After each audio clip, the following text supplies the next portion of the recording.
Hi, my name is Lisa Shapiro. I'm a professor of philosophy at Simon Fraser University. I'm providing a brief introduction to Princess Elisabeth of Bohemia, her life and family background, her correspondence with Descartes from 1643, with a little peek at the rest of their correspondence. Elisabeth Simmern von Pallant was born in 1618 in Prague. She was the daughter of Frederick V of Bohemia and Elizabeth Stuart of England. The marriage of her parents was celebrated as a momentous occasion, the union of two European Protestant ruling families. Elizabeth's mother, Elizabeth Stuart, was the daughter of James I of England. Her mother's brother, Elizabeth's uncle, was Charles I, the ruler of England during its civil war in the mid-1640s. Elizabeth's father, Frederick V, became King of Bohemia after the Holy Roman Emperor, Ferdinand II, was unseated through events that have come to be known as the defenestration of Prague. Frederick came to be known as the Winter King. He ruled Bohemia for only one season, as a series of miscalculations led to his losing the throne in events that are taken to have started the 30 Years' War, a war between Protestants and Catholics that ravaged Europe. Elizabeth was impressive, as will soon be clear. However, it's also worth noting some achievements of her siblings. Charles Louis, her older brother, was responsible for rehabilitating the University of Heidelberg after the 30 Years' War. Louise Hollandine, Elizabeth's sister, was an accomplished painter who trained with the Dutch master Gerrit van Honthorst. Elizabeth's brother Rupert fought for the Royalist cause in the English Civil War, and he was also one of the founders of the Hudson's Bay Company. He was also known for Rupert's exploding drops. Sophie, Elizabeth's younger sister, married the Elector of Brandenburg and was a patron of Leibniz, who tutored her daughter, Sophie Charlotte. I now want to talk about Elizabeth's correspondence with Descartes that extended from 1643 to 1650. You can find images of the manuscript letters at the link on your screen. The manuscript, however, is a copy. The originals are lost. The letters are stored in the Roosendaal Castle in Arnhem, the Netherlands.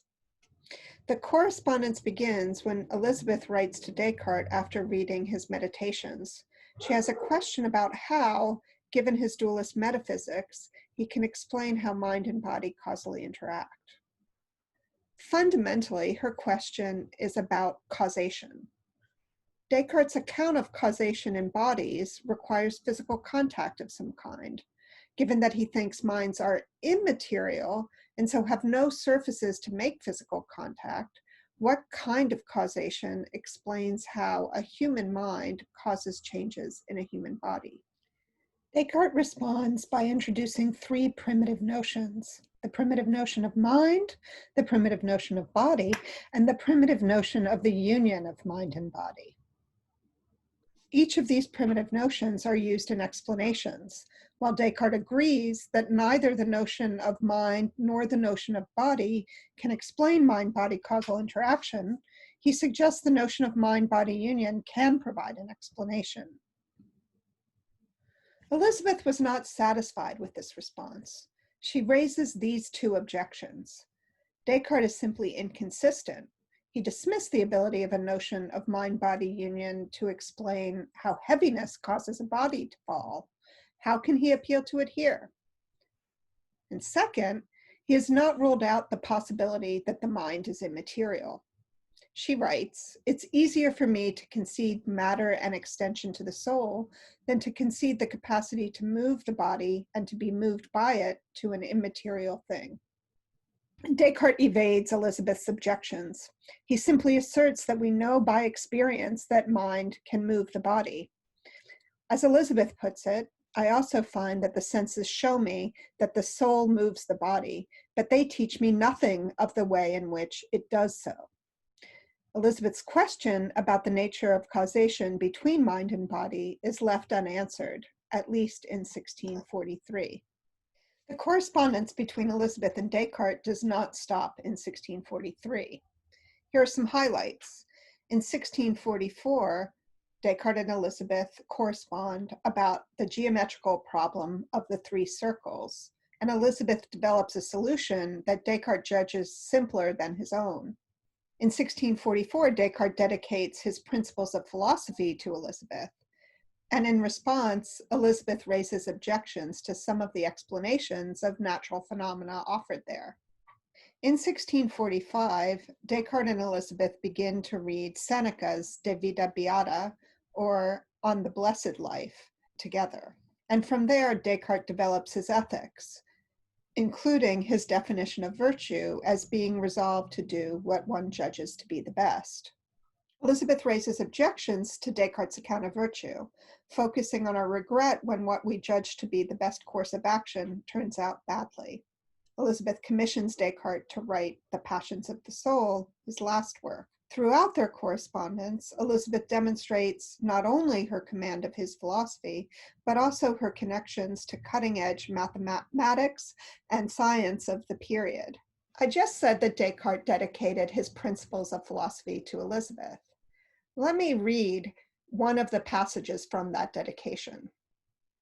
Descartes writes, "I have even greater evidence of your powers, and this is special to myself, in the fact that you are the only person I have so far found who has completely understood all my previous published works. Many other people, even those of the utmost acumen and learning, find them very obscure, and it generally happens with almost everyone that if they are accomplished in metaphysics, they hate geometry, while if they have mastered geometry, they do not grasp what I have written on first philosophy. Your intellect is, to my knowledge, unique in finding everything equally clear, and this is why my use of the term incomparable is quite deserved." In 1660, Elisabeth moved to the Lutheran convent at Herford in Germany, and in 1667 became its abbess. Elisabeth was there known not only for managing its lands and fostering an economic recovery after the 30 Years' War, but also for welcoming some unconventional religious sects, including William Penn, a Quaker, and the Labadists, led by Jean Labadie, and accompanied by Anna Maria von Skurman, whom Elisabeth knew from her time in The Hague. Elisabeth died at Herford in 1680.